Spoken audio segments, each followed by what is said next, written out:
복음은 생명의 능력이며 사람을 구원하는 하나님의 방법입니다. 그러나 모든 사람이 복음을 듣기만 한다고 믿는 것은 아닙니다. 어떤 이는 듣고 믿음에 이르지만 어떤 이는 듣고도 이는 거부합니다.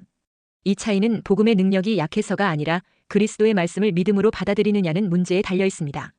믿음이 인간의 결심인 것처럼 보이지만 사실은 하나님의 말씀을 들을 때 성령께서 주시는 선물로 생기는 것입니다. 그러므로 성령 하나님의 믿음의 역사를 위한 간절한 기도가 필요한 것입니다. 그러니까 엄밀히 말하면 믿음이란 우리 내부의 결단과 선택으로 결정되는 것이 아니라는 것입니다.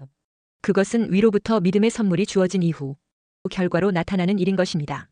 흔히 모태신앙이라는 말을 많이 합니다. 그러나 모태신앙이라는 것도 가정이라는 외부 기관에 의해서 믿음이 주어지는 것으로 여긴다면 잘못된 생각인 것입니다. 모태신앙이란 어머니의 신앙을 그대로 물려받은 것을 의미합니다. 즉 날 때부터 기독교 집안이기 때문에 자연히 예수님을 믿게 되었다는 것이 모태신앙으로 알고 있습니다. 하지만 믿음이 하나님이 선택한 백성에게 주시는 하나님의 은혜로운 선물이라는 사실을 안다면 모태신앙이기 때문에 믿게 되었다고 간단하게 말할 수 없는 것입니다. 단지 기독교 문화인 가정에서 태어났기 때문에 어릴 때부터 종교를 기독교로 선택할 수 있게 되었고 자연스럽게 교회를 다니게 되었다고는 말할 수 있을 것입니다. 그것은 교회를 다니고 종교를 가지는 문제이지 믿음의 문제는 또 다른 차원인 것입니다. 믿음이라는 것이 종교적인 환경이나 문화 속에서 자연스럽게 생겨나는 것이 아니기 때문입니다.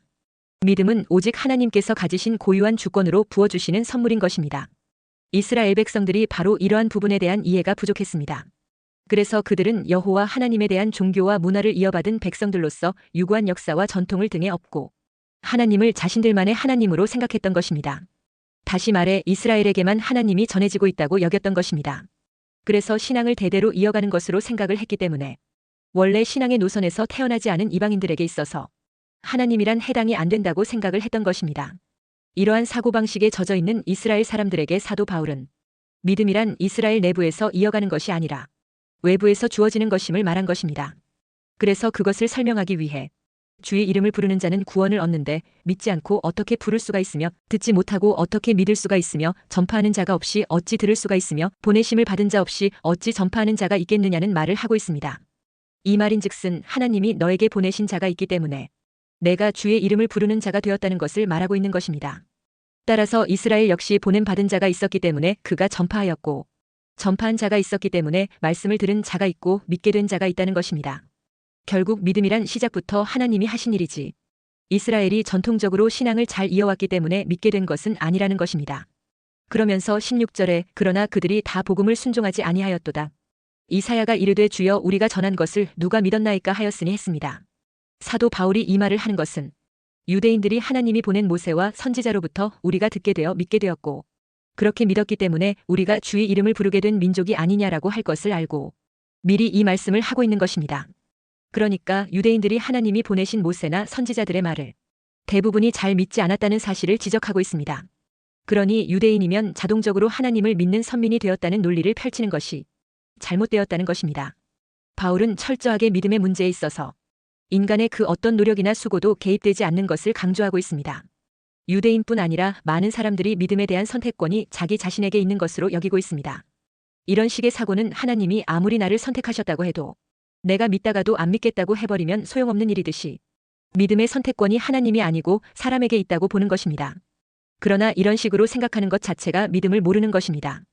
그리고 내가 선택하여 믿었다고 하는 생각은 자기 생각이지 하나님의 생각과는 다른 것이 되는 것입니다. 믿음의 주도권이 사람에게 있다고 여기는 믿음은 사실 엉터리 믿음인 것입니다. 사람의 변덕에 따라 왔다 갔다 하는 수준의 믿음을 갖고 하나님을 믿는다고 말하는 것 자체가 사이비한 믿음인 것입니다. 이런 수준을 갖고 믿었으면서 자신들은 유구한 전통을 가진 선민이라고 주장하는 유대인들의 믿음에 대해 바울은 이사야 선지자의 말씀을 들어서 주여 우리가 전한 것을 누가 믿었나이까 하고 있는 것입니다. 결국 유대인들은 내가 믿었다는 말을 할 수 있는 자들이 아니라는 겁니다. 그런데 이스라엘은 자기 의를 세우려고 힘썼던 자들입니다. 자기 의를 세우려고 힘쓰는 것은 자기가 자기를 책임지는 것입니다. 내 믿음에 대해서는 내가 책임질 수 있다고 믿는 것입니다. 그런데 이런 사람에게는 은혜가 필요 없습니다. 자기 책임 아래 있는 믿음이기 때문입니다. 오늘날 많은 강단 메시지가 교인들로 하여금 믿음을 스스로 책임지도록 만들어갑니다.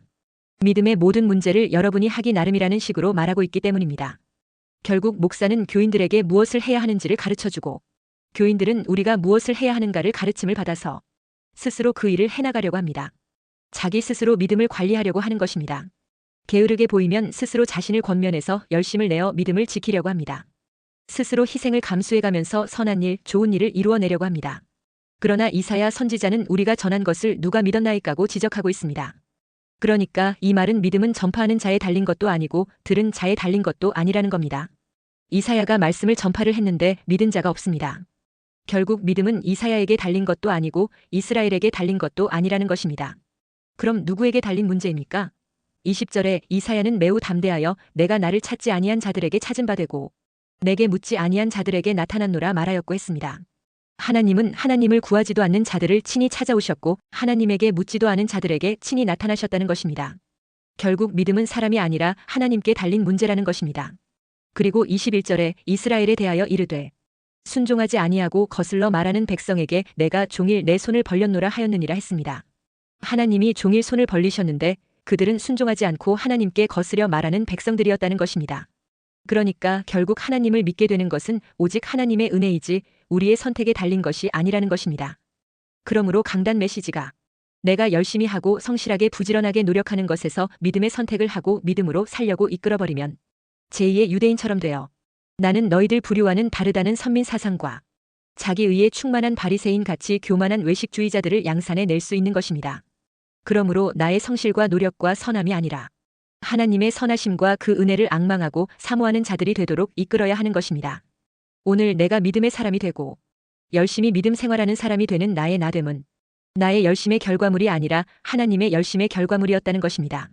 로마서 8장 38절 39절에 내가 확신하노니 사망이나 생명이나 천사들이나 권세자들이나 현재 일이나 장래 일이나 능력이나 높음이나 깊음이나 다른 어떤 피조물이라도 우리를 우리 주 그리스도 예수 안에 있는 하나님의 사랑에서 끊을 수 없으리라 했습니다. 모두가 하나님의 열심이고 하나님의 사랑이기 때문에 그 무엇도 이 사랑에서 나를 끊어내지를 못한다는 것입니다. 이것이 진리입니다. 하나님은 언제나 하나님을 붙들고 하나님을 믿게 하시는데 사람들은 언제나 자신의 믿음과 자신의 사랑을 집어넣으려고 하는 것입니다. 인간의 사랑과 믿음은 모두 거짓된 것임을 모르는 것입니다. 이것이 바로 하나님의 은혜와 사랑에 대한 인간의 불신입니다. 그것이 바로 구약 이스라엘 민족의 역사였습니다. 오늘 본문은 하나님이 얼마나 많은 열심으로 우리에게 은혜와 자비와 긍휼을 베푸셨는가를 말하고 있습니다. 첫째, 믿음은 인간의 노력이나 지식에서 나오지 않고 하나님의 말씀을 들을 때 주어집니다. 17절에 그러므로 믿음은 들음에서 나며 들음은 그리스도의 말씀으로 말미암았느니라 했습니다. 요한복음 1장 14절에 말씀이 육신이 되어 우리 가운데 거하심에 우리가 그의 영광을 보니 아버지의 독생자의 영광이요 은혜와 진리가 충만하더라 했습니다. 예수 그리스도는 하나님의 말씀이시요 생명의 근원이십니다. 이런 복음의 말씀이 선포될 때 성령께서 역사하셔서 마음을 열어 믿게 하십니다. 사도행전 2장에 베드로가 한 번 설교하자 3,000명이 회개하고 예수님을 믿고 세례를 받았습니다. 그들은 복음의 말씀을 들을 때 마음이 찔리고 믿음이 생기는 역사가 일어났습니다. 그래서 신앙의 시작은 복음의 말씀을 듣는 것에서 출발합니다. 복음의 말씀을 듣지 않으면 믿음도 생기지 않습니다. 그러므로 설교와 성경 공부, 개인 묵상은 단순한 지식이 아니라 믿음을 자라게 하는 통로인 것입니다. 주님의 음성의 말씀을 들을 때 우리 영혼이 살아나게 되는 것입니다. 그러면 우리의 영은 새롭게 변화되는 것입니다. 예수님은 요한복음 10장 27절 28절에 내 양은 내 음성을 들으며 나는 그들을 알며 그들은 나를 따르느니라. 내가 그들에게 영생을 주노니 영원히 멸망하지 아니할 것이요 또 그들을 내 손에서 빼앗을 자가 없느니라 했습니다. 우리는 주님의 양입니다. 우리는 날마다 주님의 음성을 들어야 합니다. 우리는 말씀 앞에 은혜를 구해야 합니다. 주님 내게 말씀하여 주옵소서. 내가 그 음성을 듣고 기뻐하고 감사하며 주님의 영광을 위해 살기 원하오니 주님 내 삶을 인도하여 주옵소서라고 구해야 합니다.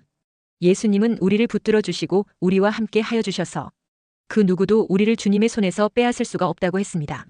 하나님은 우리에게 영생을 선물로 주시고 이 땅에 사는 동안 영혼이 잘됨같이 범사가 잘되며 강건하게 되는 은혜와 축복을 우리에게 넘치는 선물로 주십니다. 우리가 사람의 음성을 듣고 따라가면 실패하고 낙심하고 상처를 받을 수밖에 없지만 하나님의 음성을 듣고 따라가면 영생을 얻게 됩니다. 그러면 기쁨이 있습니다. 은혜가 있습니다. 사랑이 있습니다. 용서가 있습니다.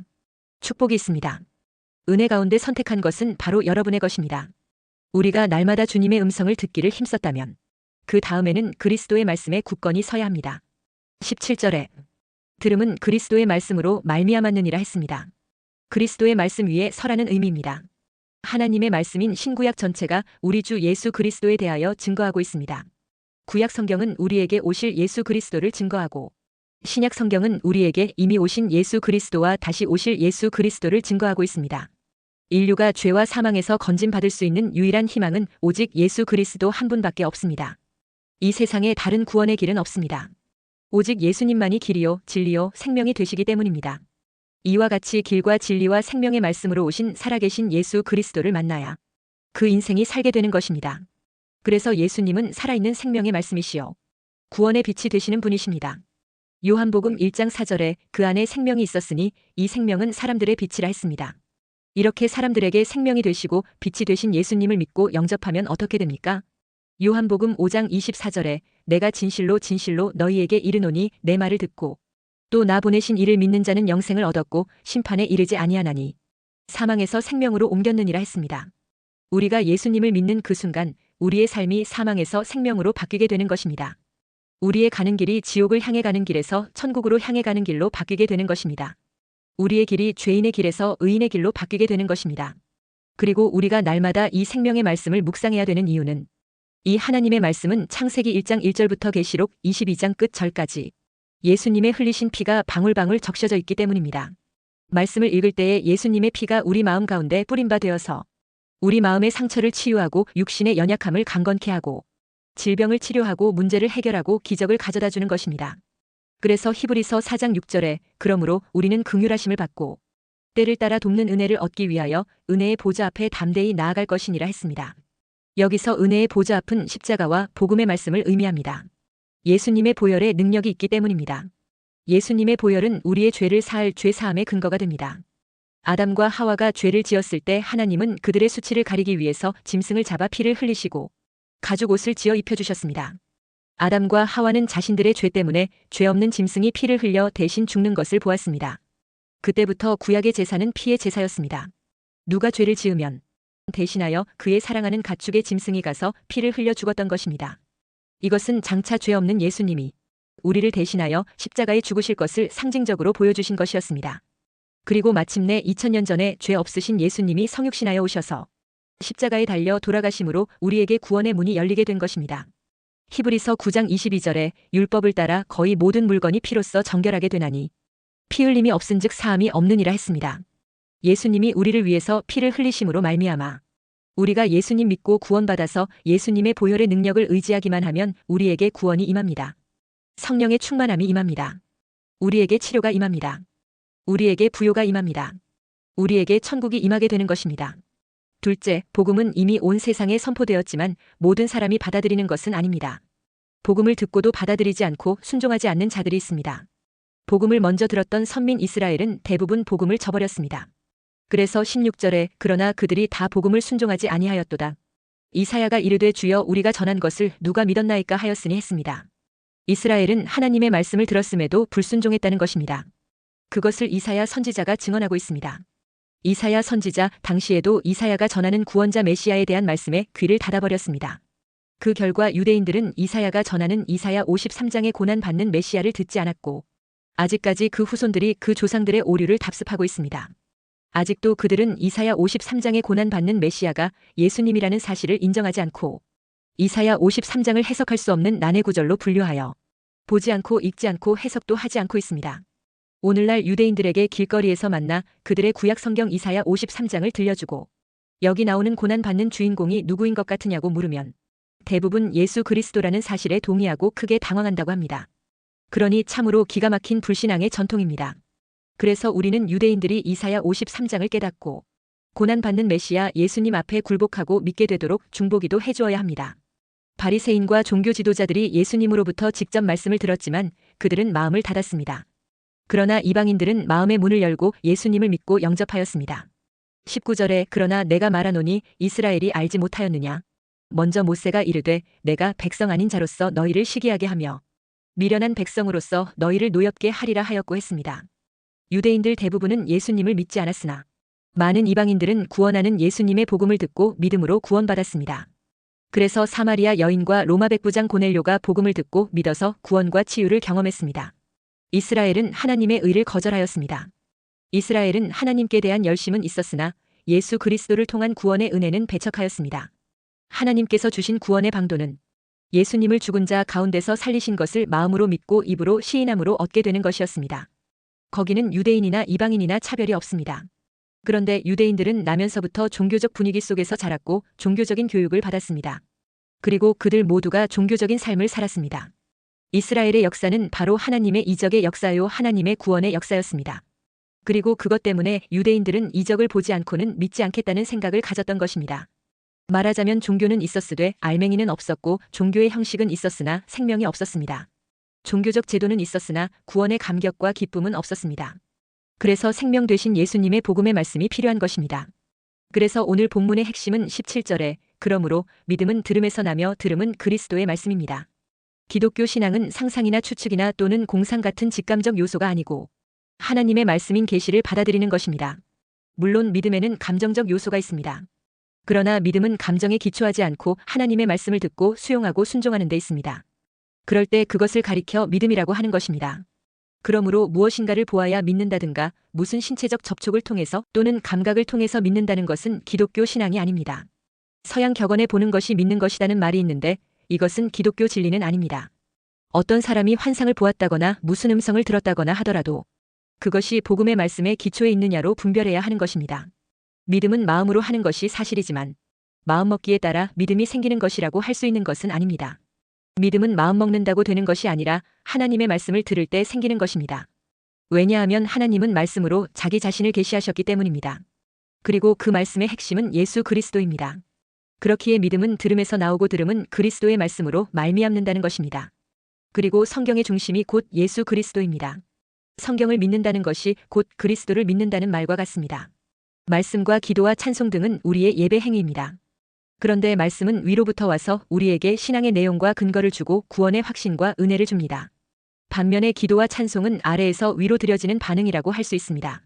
그래서 받은 바 은혜와 구원에 대하여 찬송하며 기도하는 것입니다. 그러므로 찬송 전에 믿음이 생기는 것이 아니라 말씀을 듣고 믿음이 생기면 찬송하게 되는 것입니다. 또한 기도 때문에 믿음이 생기는 것이라기보다는 말씀을 들음으로 믿음이 생기고 그 믿음으로 기도할 때 더 큰 능력과 확신을 갖게 되는 것입니다. 셋째, 하나님은 모든 사람이 구원의 복음을 들을 수 있도록 끊임없이 기회를 주시는 분이십니다. 21절에 이스라엘에 대하여 이르되 순종하지 아니하고 거슬러 말하는 백성에게 내가 종일 내 손을 벌렸노라 하였느니라 했습니다. 하나님은 한 번 말씀하시고 끝내는 분이 아니십니다. 끊임없이 손을 벌리시며 사람을 부르십니다.